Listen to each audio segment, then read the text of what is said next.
live in action. Peace and love, kings, queens, and gods. How y'all feeling? How y'all flowing? How y'all going? We on Instagram. Let me drop these in chat. Do these things real quick. Welcome, welcome, welcome. Peace and love. Peace and love. Drop your name. Drop where you at in the chat. Let me know where you coming from. This is brought to you. My name is Jared. I'm the Floating Yogi. This is brought to you by Yogi, Urban Yogic Wellness and Education, where we're restructuring how we see health and wellness in the community, bringing the power of healing and growth back to the individual's hands. Hey, what's good, Ahmed? In the house, we got Ladwell too. Let's do it. I already know it's a good time. I already know it's gonna be a good time. I'm gonna figure out how to add people so I can bring people alive. I think I could do that in the grocery store. My guy tapped in on the grocery store. All right, I'm gonna get some of the bills paid. Namaste. Hey, from Illinois. What's going on, Donnie Marshall? Oh, I'm with it. Thanks for tapping in.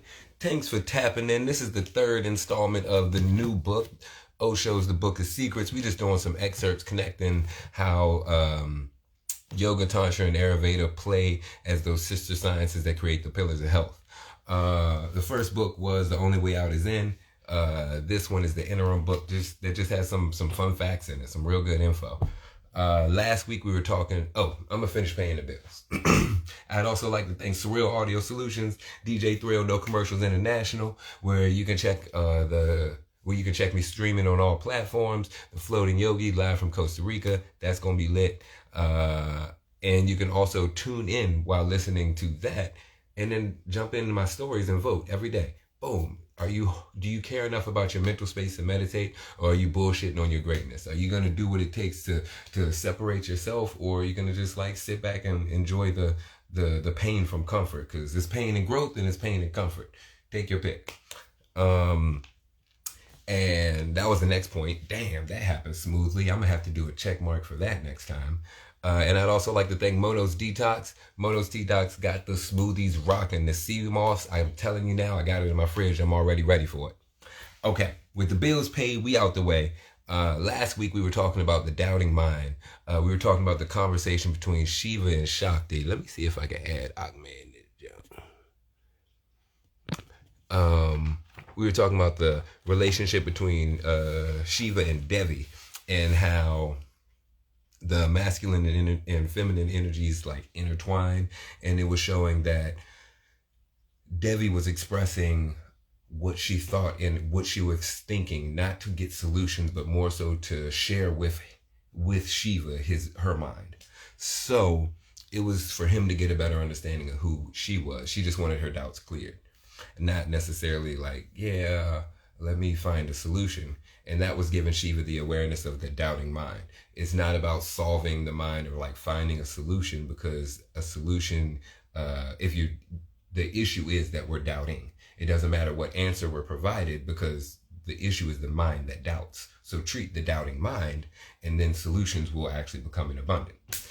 And that's just more to the point of like, have a positive outlook on things. If you feel everything's going to go negative, everything's going to be bad, then we kind of like tend to fall back into those same patterns, and like, it's not going to change. It's not going to be any different from what I've already experienced. And it never will if you continue to think that way, because the first thing that has to happen for change to happen is we have to believe change can happen.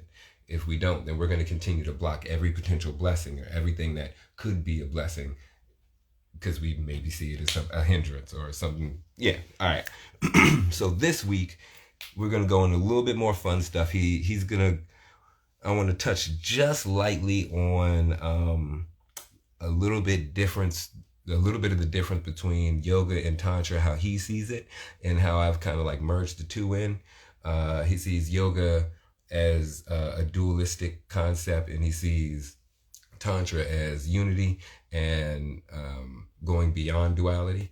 And I kind of agree with that. So that's why I merged those two concepts. So this is where we're at this week, the path of yoga and tantra. And then we'll get into the technique, which is the breath, the bridge to the universe. So there are many questions here. First, What is the difference between traditional yoga and Tantra? Are they the same? Tantra and yoga are basically different. They reach the same goal, however, their paths are not only different, but contrary also. So this has to be understood very clearly. The yoga process is also methodology. Yoga is the technique. Yoga is not philosophy. Just like Tantra, yoga depends on action, method, and technique. Doing leads to being in yoga also, but the process is different. In yoga, one has to fight. It is the path of the warrior. On the path of Tantra, one does not have to fight at all. Rather, on the contrary, one has to indulge, but with awareness. So this is where I kind of like see a little bit of separation. I agree. Yoga is the path of the warrior, and words create the reality in which we perceive. So if you see it as fighting, I like to realize where I'm already fighting, where I'm already doing too much, because we be doing a whole lot in this world and we don't even know. Like, you ever like check back on yourself, like think back, like you joking with your friends and then you was like, yeah, yo, I was wild as shit back then. Yeah, I can't believe I did that. Yeah, that little bit of time gets you to reflect, and you thinking, you're like, I do be tripping. Okay. Okay, yoga is suppression with awareness. Tantra is indulgence with awareness. I say yoga is not necessary. Okay, I can see how he says suppression, because if you're doing a lot, you can be like, all right, I can suppress it, but it don't have to be a suppression, because it could just be dispersed. This is where he gets a little bit salty. If you checked in the last week's, we just going a little bit deeper than we did last week, talking about the different paths from yoga and Tantra. We're going to get into the breath and techniques in about like 5 minutes. We almost there. We almost done through this. Okay. Tantra says that whatever you are, the ultimate is not opposite to it. It is growth. You can grow to be the ultimate. There is no opposition between you and reality. You are part of it, so no struggle, no conflict, no opposition to nature is needed. You have to use nature. You have to use whatsoever you are to go beyond. I agree. Just like in the practice, where do we start? Where do we begin in the sun salutations? All right, we're here. Okay, you're not able to jump back to chaturanga. All right, step back to chaturanga. Oh, you broke your wrist, or you injured your wrist. All right, let's take out chaturanga and down dog. Do like a camel. Go to Sphinx pose. There's so many different ways to just assess a situation. And that's the doubting mind. Oh, I don't think anything's going to change, so I'm going to keep replaying these patterns. We're back. In yoga, you have to fight with yourself to go beyond. In yoga, the world is liberation as you are, and you can be as you be, are two opposite things. I was about to say that don't make sense. That makes sense. They are opposite. Suppress, fight, dissolve that which you are, so that you can have. Fight, suppress, and dissolve that which you are, so that you can attain that which you can be. Going beyond is the death in yoga. You must die for your real being to be born. And yeah, that's definitely part of the concept of it. We talk about, hey, what up, Buddha? Blessings, peace, Ganjan. That's my guy. Check out his bowls. They're on my website, FloatingYogi.com. It's also in the chat. So yeah, there is the concept of tapas. We're burning away those ama, the inner toxins that are inside. It's not even just inside, it's energetic. It's the stuff around us. So we're burning away those toxins to reestablish and rebuild these different pathways. So it is a burning, a killing in a sense, however you want to look at it. Bye, bye, bye.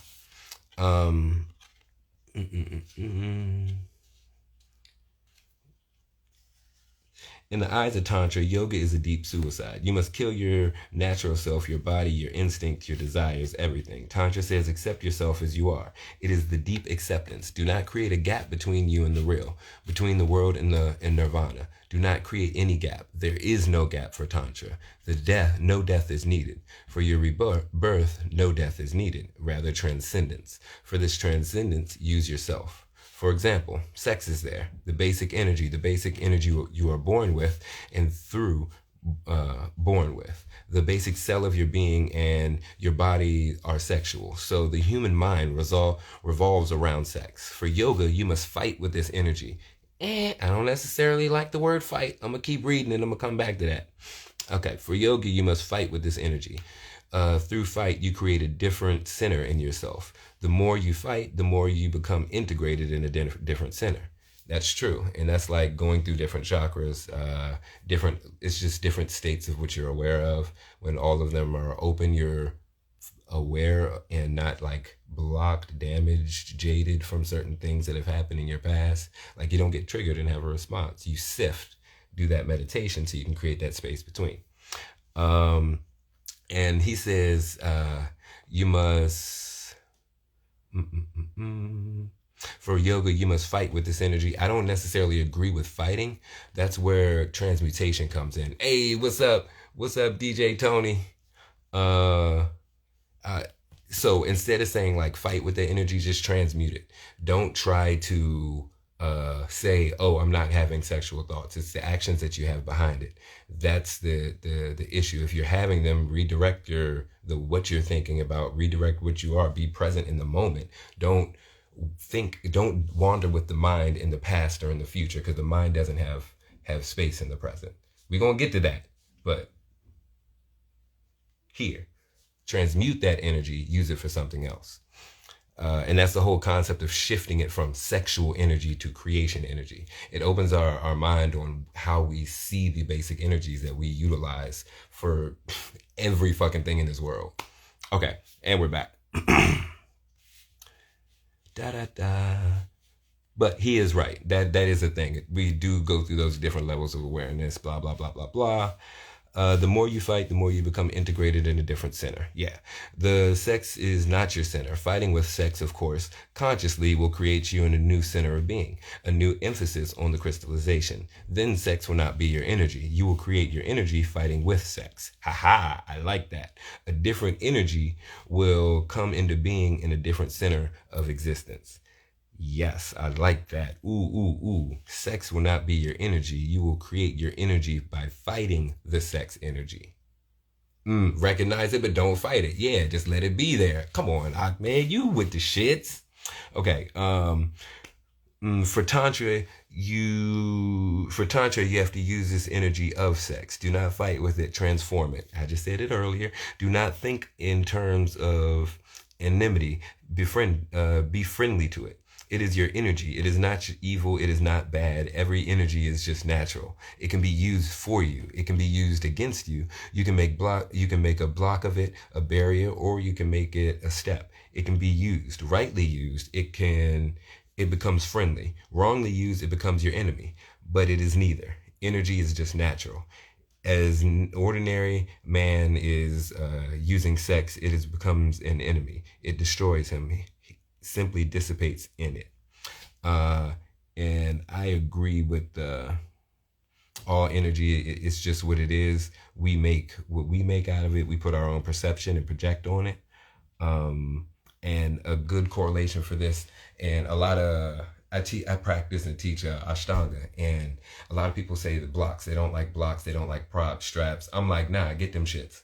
Because once you get them, once you try it, once you feel it in your body, you know where you have to be, how you can adjust, where are the points that are supposed to be stable. Otherwise, you're just wobbling all around. You don't know what's going on. Use the block to get comfortable, to get situated, and then the breath can do the work. Because it's not about, oh, I'm muscling through these poses. It's about getting in there and then finding that place that hurts and then breathing around it, figuring out, my shoulder was a little hurt in the front, so I'm going to breathe behind it. I'm going to breathe underneath the scapula. Now I'm going to come to the front of the pec underneath the clavicle. Now I'm going to go towards the armpit. I'm going to encase that feeling and realize, there is space in this one spot. So I was just being lazy or unaware and unconscious and crunching into a certain spot. Let me get some water. Bow.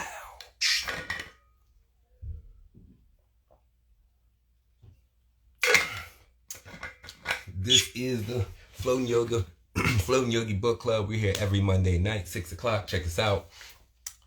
And next week I'll have like all my stuff. Hopefully it won't be a snow, and I leave my laptop charger at the studio and not and be stuck in the house because DC is trash at doing these streets because they still ain't even do my street yet. It's about to be a whole day. What we doing? I already done shovel my outside. Okay, we going back to the book. Rant over. Yoga takes the opposite view, opposite to the ordinary mind. The ordinary mind is being destroyed by its own desires. So yoga says stop desiring. Be desireless. Fight desire and create an integration in which is desireless. Tantra says be aware of the desire. Do not create any fight. Move in desire with full consciousness. And when you move into desire with full consciousness, you can transcend it. You are into it and you still are not in it. You pass through it, but you remain an outsider, being unaffected by your surroundings as you move through this world. That's kind of like, what's that? Like a magnetic polarity kind of deal. You just move and everything's like, oh, let me go around you. Yoga appeals much because yoga is just the opposite of the ordinary mind. So the ordinary mind can understand the language of yoga. You know how sex is destroying you. How has it destroyed you? How do you go on revolving around it like a slave, like a puppet? You know this by your experience. So when yoga says fight it, you immediately understand the language. That is the appeal. That the easy appeal of yoga. Tantra cannot be so easily appealing. It seems difficult how to move into desire without being overwhelmed by it. That's a good question. How to move into desire without being overwhelmed by it. Where's my pen? Damn it, where's my pen?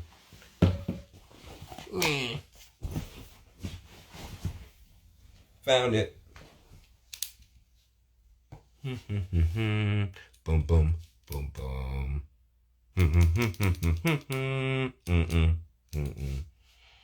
There you are. Sometimes it hits you different later on, so you gotta go back and rewrite it on down. Yeah, that's what happened. Hey, there he is. Boom, Ahmed, come on in this thing and drop a gem for him. Yeah, I did it wrong the first time. I don't know. Nope, I did it right. There it is. What's good with you, my guy? Everything, baby. How you feeling? Oh, you already know. You already hear the vibes flowing. I had to take out the pen, find my pen to write down some more gems so I could just drop them and share them with the rest of the world. I love it. I love it. But yeah, you were saying something on about the not fighting it, just allow it to be. Strongly feel you on that. For sure, it's all about recognizing it, right? Like you said earlier, I don't agree with the fighting portion. If you recognize it, you can kind of, like you said, sift through it and deal with it in that kind of manner. If you start to fight, the tension starts to happen, struggle starts to happen, mental, like fight is not the right word for me, right? But I love to recognize it because then you can, like, appreciate it, push to the side. Well, I need that right now. They put this to the front, kind of like you can maneuver through that. You know what I'm saying? Even a little easier. Yeah. That's the whole concept I look at is like transmuting or transforming that energy that we take, that we experience and how we utilize it. Like getting you can get scared, you can get jealous of someone or envious of something in the sense of like not even in the sense of, oh, I wish I had what you had, but oh, I feel that energy, that desire that's building up in me from seeing you accomplish something or seeing you do something. We can take it negatively or we can take it positively. It's all in how he was saying here. It's all in the energy is just natural. It's just what we project on it. Mm-hmm. So transmutation is key, is important as hell, and the mindset behind it to direct it. I'm rocking. That was the main point I wanted to touch on in the Tantra yoga part of it. And I'm glad you jumped on with that. But I had some part on the breath. So he got this whole little bridge. If you vibing with me for a little minute,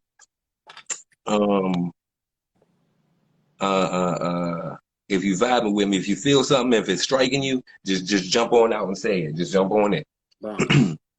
Okay. Breath in the bridge to the universe. Truth is always here. It is always the case and is not something to be achieved in the future. You are the truth Oh, you are the truth just here and now. So it is not something which you can create or something which can be devised or something which can be sought. Understanding this very clearly, understand this very clearly, then these techniques will be easy to understand and also to do. Mind is the mechanism of desiring. Mind is always in desire, always seeking something, always asking for something. Always the object is in the future. The mind is not concerned with the present at all. In this very moment, the mind cannot move. There is no space. The mind needs the future in order to move. It can move either in the past or in the future. It cannot move in the present. There is no space. The truth is in the present moment. The mind is always in the future or the past, so there is no meeting between the mind and truth. I was like, ooh, I like how he's pitching this. I like how he's pitching this. When the mind is seeking worldly objects, it is not so difficult. The problem is not absurd. It can be solved.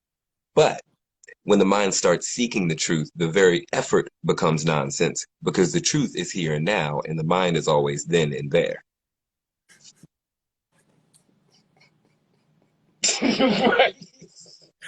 Okay. I like, I mean, it's like poetry. I love it how you put it all together. I mean, because at the end of the day, like that's some real stuff. Like the mind, like you said, is not inside the present, it's in the past and the future, right? Or the past and the future. Because if you look at like just the simple parts of it, like the mind is doing all the things for your body. It's not saying like beat right now. It's like beat your BPM is going on in the future, right? Your blood has to pump a certain way inside this, right? And my hand. You got this meeting at 12 o'clock. Exactly, right? Like if I want to lift my hand, the thought is already the thought is already happened, so the action reacts. Like, you know what I'm saying? So like just thinking about just your body, right? Yeah. And if you want to be inside the present, that's why we meditate, right? And then we can like go to the future and to the past, like exactly. Yeah. And that's how we find that's where the whole balance, the whole aligning your chakras, that's what it actually is, allowing the mind to stop running from the past to the future, for you to get a good balance of when you do run from the past to the future, how far, like where are you scattering? How far are you actually spreading yourself? And then realize, yo, that's a lot of, just like how he's saying, the mind desiring, going out, looking for that outside truth, as opposed to just being here and allowing yourself to become aware to it. Right. It's like the manifestation, right? You meditate, you manifest on it, and then it's like, how'd that just come about inside my life? Like, because the universe put it there, because you sought after it. You open up certain doorways and portals for it to come your way, you know what I'm saying? And putting that energy into it. Oh, damn, I'm not at the studio. So one of the next few books that I'm like debating on is The Divine Matrix. They talk about the law of attraction and the law of vibration. And that's super cool because it comes into play with this. A lot of times we go out searching and seeking these things as opposed to sitting and manifesting. The point of praying is to imprint it in your subconscious, imprint it in your psyche. So then when you go out, it's already coming to you. You have to go out into the world, because then you're spreading that vibration around. It's cymatics, just like how we do with the Gouda drum and with the sound bowls and with the tuning forks, and all that is affecting it shifts reality. Just like sound has a different effect on reality. I got a workshop coming out, cymatics. Tune into that. I might do it I might do it live. Damn it. But it's definitely happening next week, next month. Oh, man. We already got the calendar up. We're going into cymatics, the effects of sound, frequency, and vibration on human matter, on human consciousness and matter. Anyway, we back to the book. So understanding the first thing, you cannot seek truth. You can find it, but you cannot seek it. The very seeking is the hindrance. The moment you start seeking, you've moved away from the present, you've moved away from yourself, because you are always in the present. The seeker is always in the present, and the seeking is always in the future. You are not going to meet whatsoever you are seeking. Lao Tzu says, seek not, otherwise you will miss it. Seek not and find. Don't seek and find. All the techniques of Shiva are simply turning the mind from the future or the present to or the past to the present. That which you are seeking is already here. In that case, the mind is to be turned. In that case, the mind has to be turned from seeking to non-seeking. It is difficult. Just like from we were saying in the beginning, it has to be turned from doubting to non-doubting. Oh, I have to actually believe that the possibility for change is there for it to happen. I have to project that inside me. I have to believe that for the world to say, all right, I'm gonna test you. You don't think it's different? I'm gonna throw a curveball at you. I'm gonna throw someone who's gonna be a fake ass. Oh yeah, he fake as shit, right? Yeah, yeah. How you gonna act? Oh, you gonna act? You gonna get petty too? Petty guy, huh? Okay, okay. And now you thought that it was gonna happen, and now I should just showed you that no, no, you don't believe that change is possible. So I'm not gonna give you the blessing that you said that you've been praying for because you haven't been working for it. Got to do the work. Um, how to turn the mind from seeking to non-seeking, because then the mind makes non-seeking itself the object. The mind says, oh, let me rewind that so that all like connects together, because it might have like came in pieces. The mind has to be turned from seeking to non-seeking. It is difficult. If you think about it intellectually, it is very difficult. How to turn the mind from seeking to non-seeking? Because then the mind makes non-seeking itself the object. It's not even thinking about seeking. It's like I'm not gonna seek. And this happens in meditation. The same thing, like, I'm just gonna sit here and I'm not thinking. I'm not thinking. I'm just breathing. I'm not thinking. Nothing's happening. I'm avoiding. I'm sifting. Just shifted to, all right, not seeking is what I'm doing. You're creating the faith without work is dead. Hell yeah. Faith.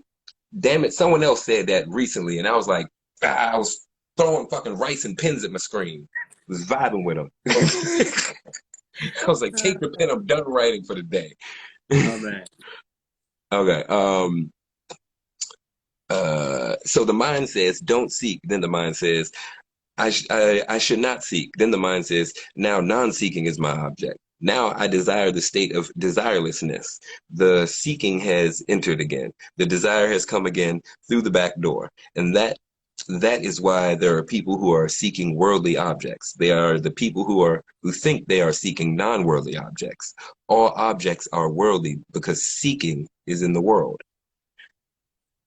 And objects, I believe, are roughly in this world. The mind has to be tuned from seeking to, hey, yeah, hey, quote it, drop it. It's Osho. I ain't say it, but tag him. He got at least kicked out America. America ain't fuck with people who spit knowledge and spit game. Anyway, they've been censoring me for years.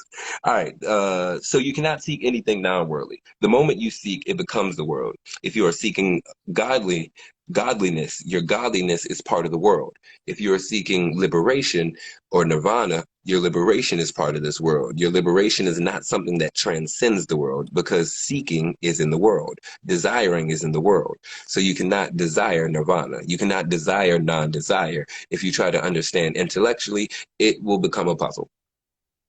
And I feel that you're kind of like objectifying it and creating it something that can be experienced through the senses, and it's something that is beyond the senses.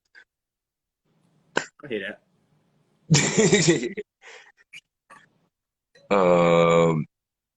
Okay, Shiva says nothing about it, immediately proceeds to giving techniques. Because again, Shiva's the masculine energy. He's like, oh, she's on that, expressing herself, telling me what's up, and sharing her mind with me, so I get an idea of where she is to see, for her to solve her doubts. All right, I'm gonna let her keep talking. And then he drops her a technique. Bloop, bloop. He doesn't, they are non-intellectual. He says to Debbie, the truth is here. Don't seek it and you will find it. He immediately gives a technique. Those techniques are not intellectual. Do them and the mind turns. The turning is just a consequence, just a byproduct, not an object. The turning is just a byproduct. If you do a technique, your mind will turn from its journey into the future or the past. Suddenly you will find yourself in the present. And that's why Buddha has given techniques. Lao Tzu has given techniques. Krishna has given techniques. Jarek has given techniques. Do your damn sun salutations and meditations. Ahmed has given techniques to your damn sun salutations and meditations. I mean, come on now. How many of us gotta say it? Damn. I mean, it goes back to like somebody saying they want to be professional, blah blah blah blah blah. They want to be a millionaire, blah blah blah blah blah. It's not the actual seeking of doing that. The process is every single step you take.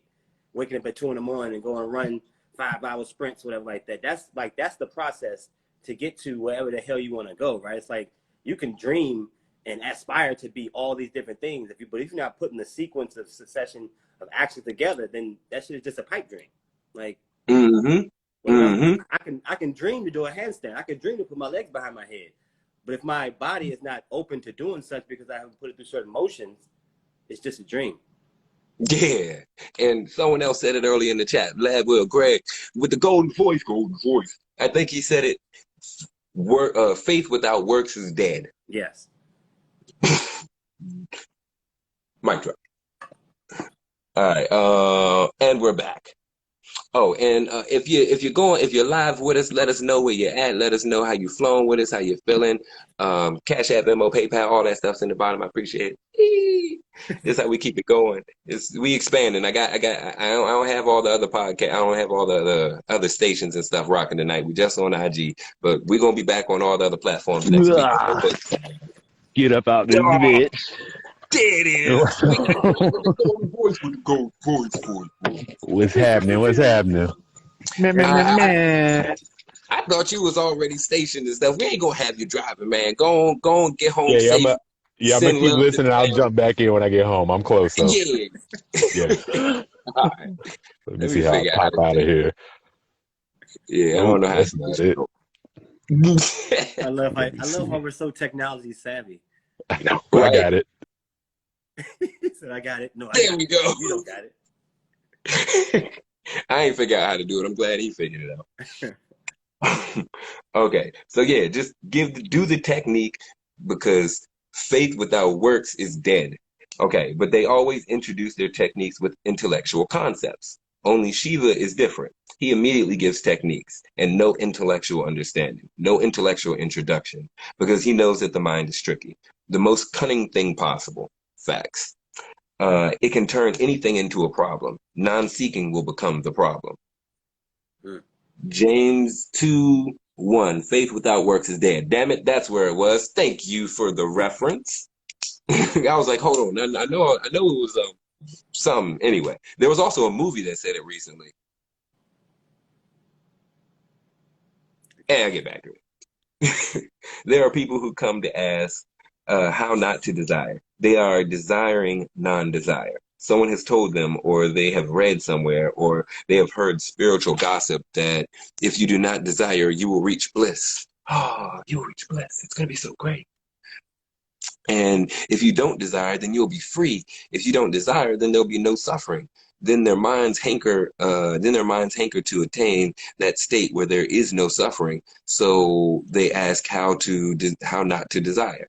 Their minds are playing tricks. They are still desiring. It is only that now they have switched. The object has changed. They were desiring money. They were desiring fame. They were desiring prestige. They were desiring power. Now they're desiring non-desire. Only the object has changed, and they remain the same, and the desiring remains the same. But now the desire has become more deceptive. That's the powerful part. It's become more deceptive because now we believe this lie that we told to ourselves. It's like, oh, I don't desire it. I'm just doing it for this. And it's like, you know, OCD and crazy people, they always see they always rate them in their manic or depressive states. They don't necessarily talk too much about like their sane moments. So this is one of the issues I have. Ooh, this hit deep. Ooh. I lost my spot on the page. Okay, no, I didn't.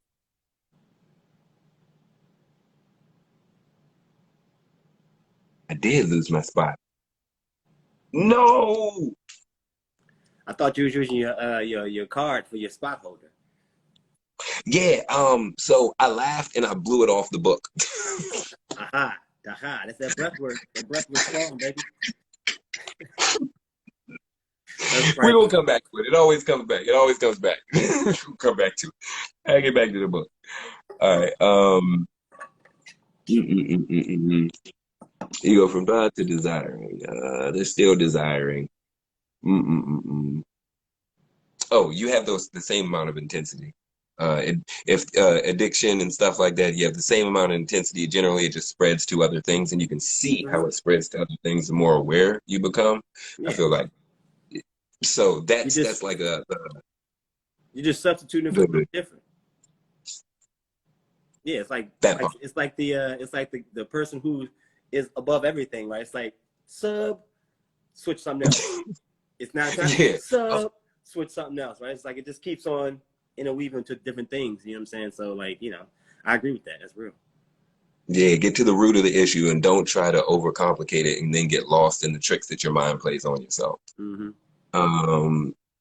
Okay. Because of this, Shiva provides immediate, with no introduction whatsoever. He immediately starts talking about techniques. Those techniques, if followed, suddenly turn your mind. It comes to the present.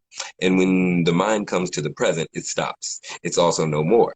You cannot be a mind in the present. That is impossible. Just now, if you are here and now, how can you be a mind? Thoughts cease because they cannot move. The present has no space in which to move. You cannot think. If you are in this very moment, how can you move? Mind stops and you attain no mind. So this I look at as the mind's the present and the past. We use our spirit. That's like the observer of things that are happening in the moment. And our spirit are in the observer. The energy is the spirit. Consciousness that goes with it, blah blah blah. We get deeper in those later on in the book.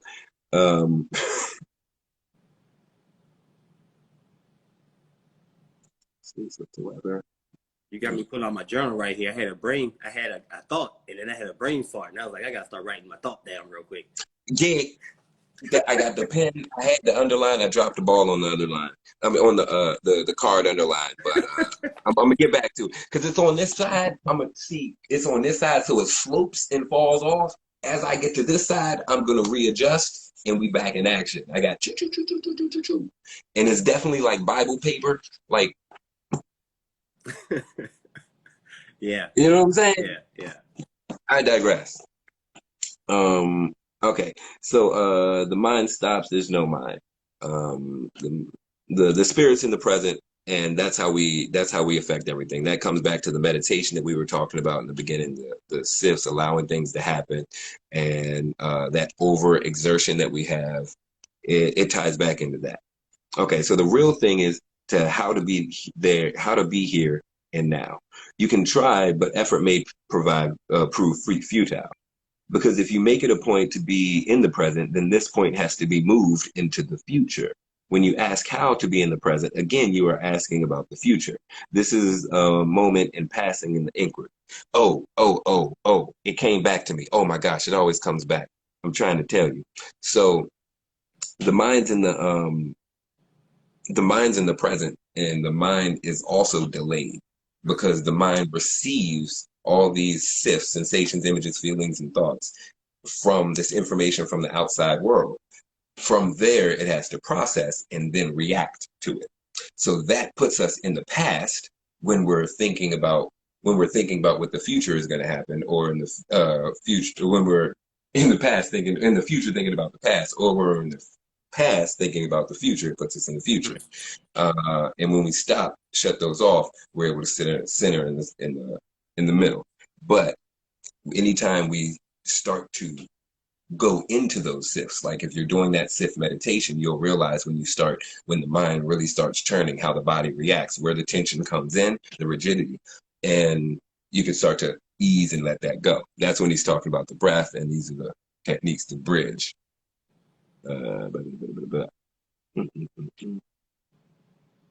Okay. How to be here and now. The present moment is passing in the inquiry, and your mind will begin to weave and create dreams in the future. Someday you will be in a state of mind where there is no movement, no motive, no seeking, and then there will be bliss. So how to be in the present? Shiva doesn't say anything about it. He simply gives a technique. You do it and suddenly you find you are here and now. And you begin here and now is true. And your being here and now is truth. And your being here and now is in freedom. And your being here and now is in the nirvana. The first 9 techniques concern with breathing.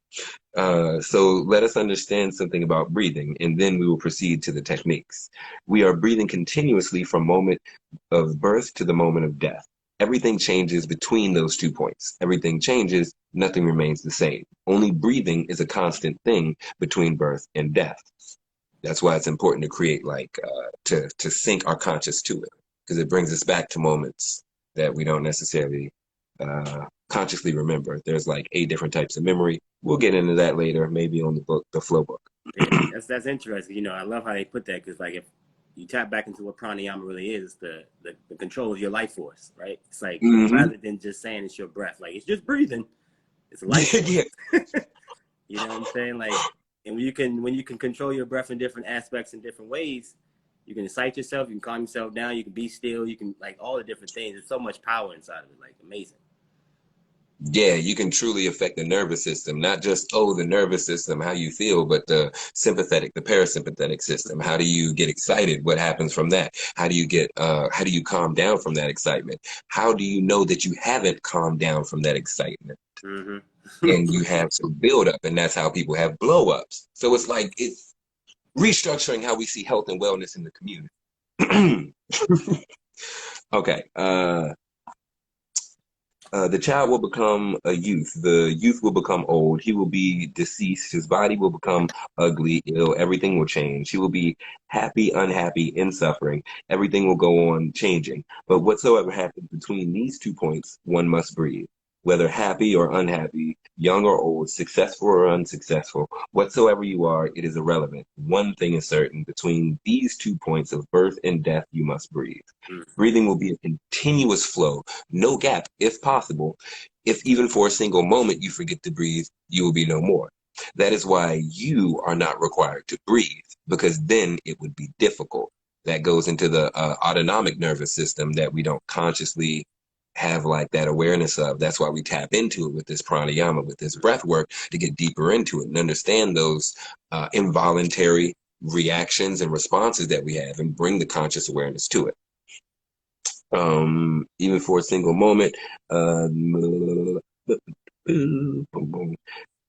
someone might forget to breathe for a single moment, and then nothing could be done. So really, you are not breathing, because you are not needed.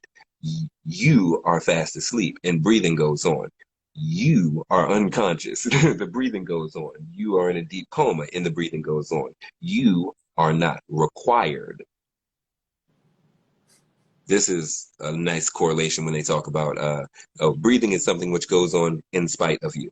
You are not required. This is one thing that I believe when they say they talk about free will and consciousness. We are the exercising of free will, not the bodies. This is, we're not the body, we're not the mind, we're not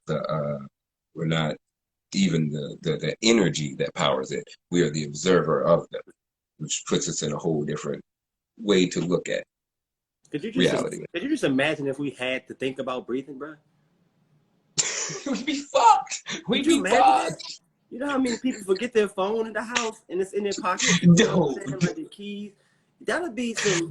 God did an amazing thing with not having us to be able to choose not to think about breath, right? It's like we don't have to. It's something that like he said, from beginning to the end, is going to happen. How what you do with it, how you somewhat manipulate the breath power and all that kind of stuff is up to you and how you learn from it. But man, could you imagine if we had to think about that? Yo, I got a little keypad joint to get inside the door on my building, and I be forgetting that joint locked out. Like, fuck, I gotta push I gotta wait like 5 minutes for this joint to reset. It's cold. Yeah. Like, yo, I would be screwed. I would. Reminder from your phone talking about some breathe for the last 5 minutes you didn't breathe. Oh, that's right.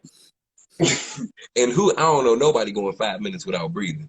I'm Right. just saying. The But that's the practice funny part is about it. you. That's where the practice is so beautiful though, because it builds up that awareness where I realize that I haven't been consciously breathing that whole time. Hmm. And then I was like, oh, I haven't been consciously breathing. Oh, stop. Yeah. And it's not just let me take this breath and then go back to the shallow breathing that I was doing. No, now that I have Keep the that up. awareness of space, let Yeah. me feel that space while I'm doing what I'm doing. Make that the meditation. Make it a moving meditation. Yeah. It's so interesting, like in the middle of a work, or not in the middle of a workshop, but like at the beginning of a workshop, whether it's a pranayama workshop or any kind of workshop I do, you ask the question like, what can't we go without? Or what can we live without? And people are like food, love, touch, Food. all these other things, and no one ever mentions breath. Like, I wish any of y'all try to go without breathing. You do it involuntarily. Like, that's why it's a thing that we don't have to do. Like, it's always So effortless, undervalued right? and unappreciated. And We that don't might be why appreciate it it at slips all. through the We don't cracks. appreciate it. If you breathe, That might if be you don't why know it how to slips breathe through the properly, cracks. you can't sit up straight. You start to slouch, and your energy goes down. Like, man, it's crazy. There's so much We strength in speaking it. on human nature right here, yo. We speaking on human nature right here. Ooh, ooh. Mm. Okay, okay. We got. Hold on. Let me see. Let me see. We almost to the technique. I'm gonna give. We ain't gonna get through the techniques tonight. Let me see. Let me see what we looking like. We ain't gonna get through the techniques tonight, but I'm gonna at least give you. I'm gonna give you three. I'm gonna give you three for the day, and we're gonna go over them on Thursday's midday meditation. We're gonna incorporate these techniques on Thursday's midday meditation. So we got like a page left. Okay, let's see. Breathing will be a continuous flow, no gap in between. It is one of the constant factors in your. Oh, that's what I wanted to say before we jump back into it. You were saying no one mentions the breath when you ask like what is something that we need, and they always say like food or water, and it's hilarious to me because I started to think about it. Someone asked me before I was really into yoga, but I was like, you can go about Jesus went what 40 days without food. Mm-hmm. You can go about like 172 hours without water. I saw the movie with the dude who had to cut his arm off with a pocket knife so he can get down. I saw the movie, 172 hours without water, and I drink like a damn fish. I got like a gallon or so a day. You saw me like in this joint like that. Facts. I don't know if I'm gonna make it 172 hours. I might make it like like 3 days and I'm done. That sounds Like, oh, painful. this arm gotta go. Shot. That sounds hella But painful. but I don't know anyone going like 172 minutes without air. But like how you said, it's so involuntary, it's so ingrained in us that we don't even consciously think that there's a way to optimize the way that we breathe or the energy that the breath gives us. Mm-hmm. It's interesting to see that. Okay. Thirdly, your breath is a bridge between you and your body. Constantly, breath is bridging you and your body, connecting you, relating you to your body. Now, not only is the breath the bridge to your body, it is also the bridge between you and the universe. The body is just the universe which has come into you, which is nearer to you. It's like the whole concept of like gravitation, how we're pulled together and just different type of fields, different type of bodies from physical, the prana body, the mana maya kosha, the mind, the we'll get into those. We'll get into those. Your body is part of the universe. Everything in the body is part of the universe. Every particle, every cell. It is the nearest approach to the universe. Breath is the bridge. It is the bridge of the broken. You you are no more in the body if the bridge is broken. You are no more in the universe. You move into some unknown dimension, and then you can be found in time and space. So thirdly, breath is also the bridge between you and the space and time. Breath, therefore, becomes very significant, the most significant thing. So the first 9 techniques are concerned with the breath. If you can do something with the breath, you will suddenly turn to the present. If you can do something with the breath, you will attain the source of life.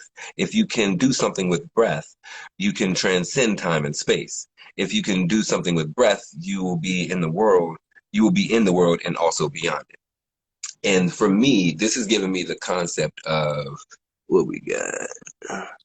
What bridge does Not the the stinky breath, stinky though. breath? Stinky breath is connected to some health issues. That is exactly the bridge that the stinky breath is connected to. Some health issues. You got gingivitis. You might need to go see the dentist, get the plaque scrubbed. I mean, come on now. We just got to make it happen. Sounds funny, but there's some truth to it. So real. Yes. Come on now. There was one other funny thing I want. Look, not funny, but and that whole concept of if you're doing something with the breath, the practice allows us to automate the body, to start to focus on the breath, create the breath as the point of focus, and then flow through the actions, flow through the movements, allowing those sifts, those sensations, images, feelings, and thoughts to swirl around us and for us to stay on target, on trajectory, boom. And it builds it up in a kind of like safe, chill environment, a controlled environment. And from there, you can take it out into the real world. Those things that you experience on the mat, you can bring those lessons to the real world and really see how they change you, and not just you, the others around you. That's This is important. Facts. Hey, I appreciate hearing that. Hell yeah, share the message. They be censoring the fuck out of us over here, yo. I ain't with it. Let them know. Let them know. We out here. Black Yogi. My boy Ahmed got a studio opening up.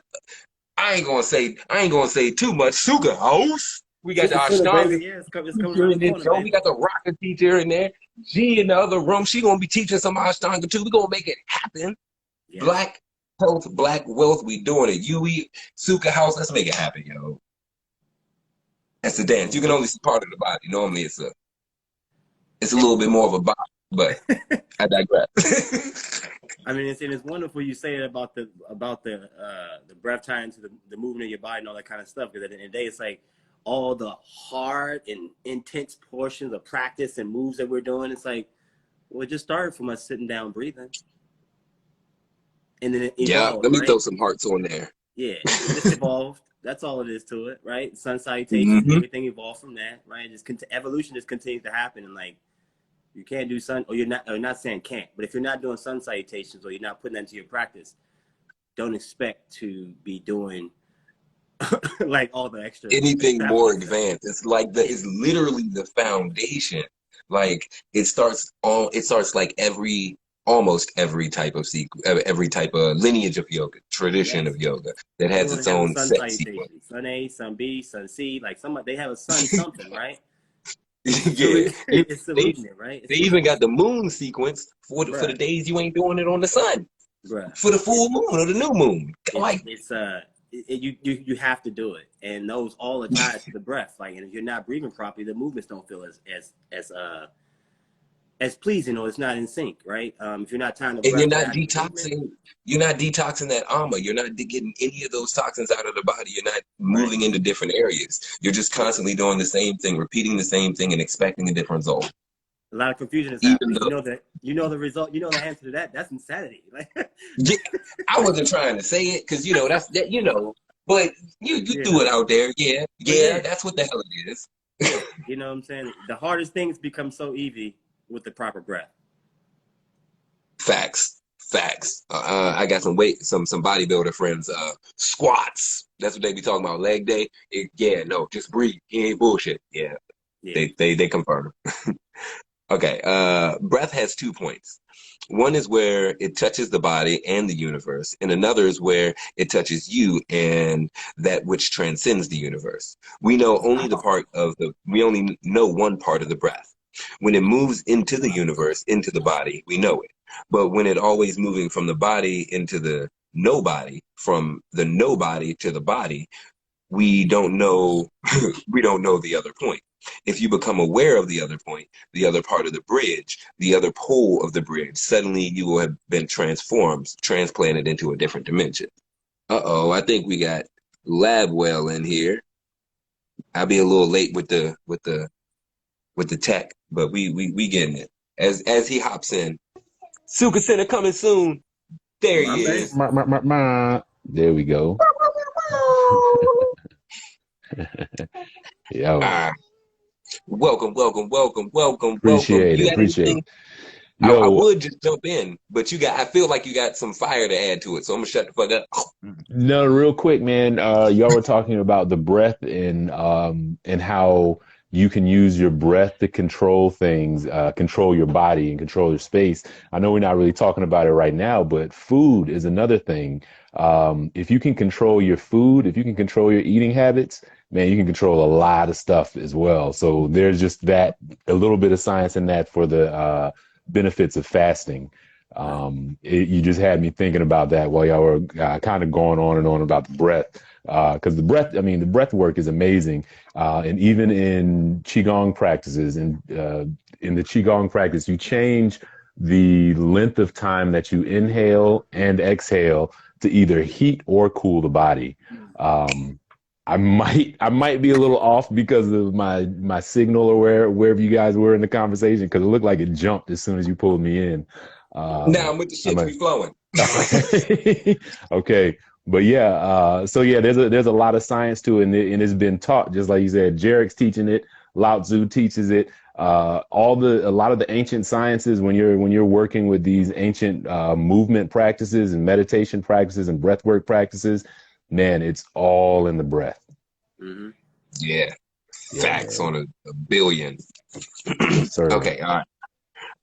But remember, what Shiva is going to say is not yoga, it is Tantra. Yoga also works on breath, but the work of yoga and Tantra is basically different. Yoga tries to systematize breathing. If you systematize your breathing, your health will improve. If you systematize your breathing, if you know the secrets of breathing, all of your life will become longer. You will become more healthy and you will live longer. You will also be strong and more filled with energy, more vital, more alive, fresh, and young. But Tantra is not concerned with that. Tantra is concerned not with any Tantra is not concerned with any systemization. There you go. Systemization of breath, but with using breath just as a technique to turn inward. One has not one has not to practice the particular style of breathing, a particular system of breathing, or a particular rhythm of breathing. No, one has to take breathing as it is. One has to just become aware of certain points of the breathing. There are certain points, but we are not aware of them. We have been breathing, and we will go on breathing, and we will be born breathing, and we will die breathing, but we are Take your not brother aware. upstairs. And that is strange. Take Man him is upstairs. searching, probing deep into space. Man is going to the moon. Man is trying to reach farther from Earth into space. And man has not yet learned the nearest part of his life. Mm, mm, mm. There are certain points in breathing which you have never observed, and those points are the doors. The nearest doors to you from where you enter a different world into a different being and into a different consciousness, but they are very subtle. To observe a moon is not very difficult. Even to reach the moon is not very difficult. It is a gross journey. You need mechanization.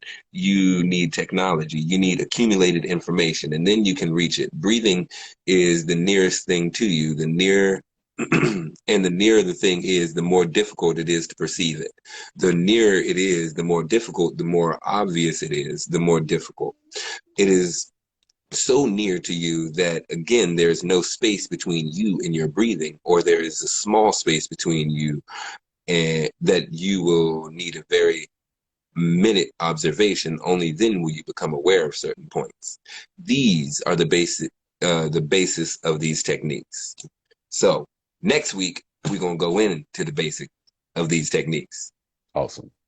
So we're gonna vibe a little bit. If you got any questions, but I'm gonna say these last few. I'm gonna say what they are because I think it's important to lay the foundation to give you something to go home with. Like, what are these? So until Thursday when we meet again, we can bring these different points back up.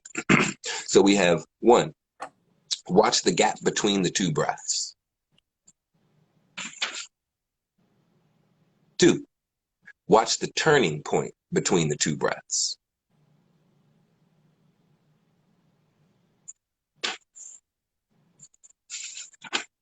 That one was a page turner. It was 2 pages. 3, watch the fusion point of the 2 breaths.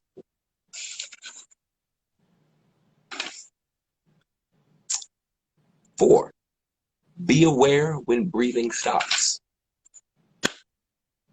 Those are the 4 we're going to attempt to get through next time. How many pages is that? I don't think that's fucking happening. That's like 21 pages. All right, no. We'll get through what we get through next week, but I'm going to do a meditation for watch the gap between the breaths and watch the turning point between the breaths on Thursday. And then we're going to read about it on Monday. Damn it, let's do it.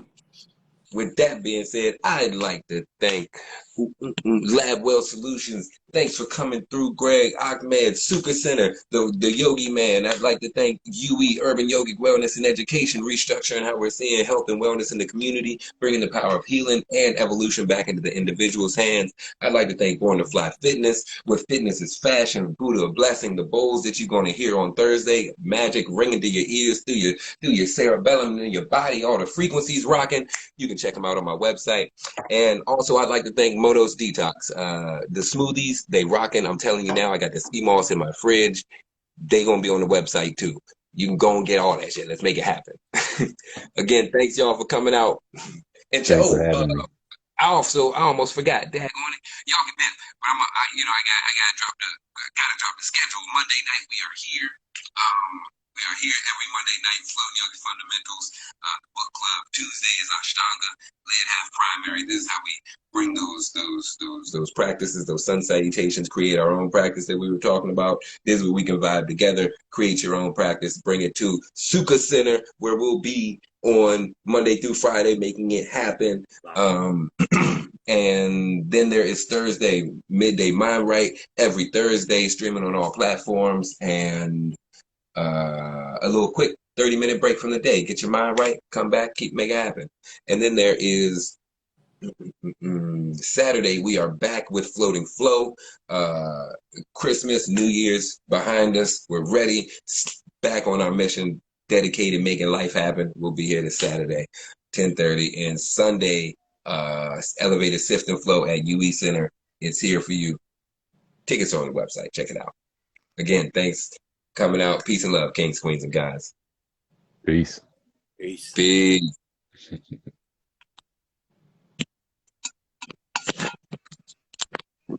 Cash App, Venmo, PayPal. It's all in the jokes. Yeah.